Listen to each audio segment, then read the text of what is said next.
sul mio canale. Ricordate il video haul di qualche settimana fa in cui vi mostro degli acquisti a tema primavera fatti da Tiger? Se non lo ricordate ve lo metto qui.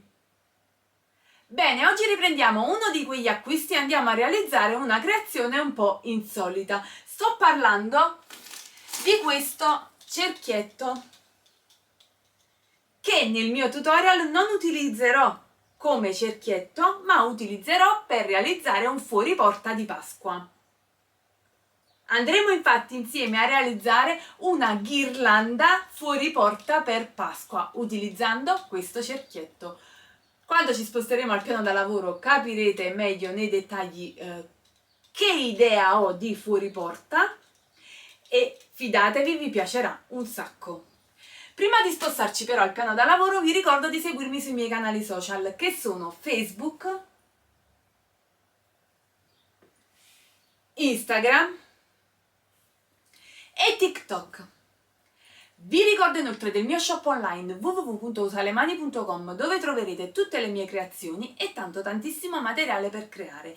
Attenzione perché online trovate anche i miei quaderni di esercizi creativi, il mio 50 attività creative e la novità di quest'anno, Primavera Creativa. Sono quaderni di esercizi creativi che hanno all'interno esercizi di craft therapy, scrittura creativa, colorare, disegnare e molto altro ancora. Mi raccomando, se li acquistate mandatemi le foto delle vostre pagine decorate, sarò molto felice di condividerle sui miei canali social. Trovate il link per poterli acquistare giù nella descrizione di questo video. Bene, non perdiamo altro tempo, spostiamoci al piano da lavoro e andiamo a realizzare la nostra ghirlanda fuori porta con un cerchietto acquistato da Tiger.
la adoro, è stupenda e poi facilissima da realizzare. Tutto quello che vi servirà è un cerchietto. Io l'ho preso da Tiger e l'ho pagato pochissimo e sono entusiasta del risultato finale. Bene, se questo video vi è piaciuto ricordate di lasciarmi un bel pollice in su, iscrivetevi al canale con la campanella per essere sempre aggiornati di quando caricherò un nuovo video. Ricordatevi dei miei quaderni di esercizi creativi che vedete qui in anteprima e giù nella descrizione del video trovate il link per poterli acquistare. E noi ci vediamo alla prossima!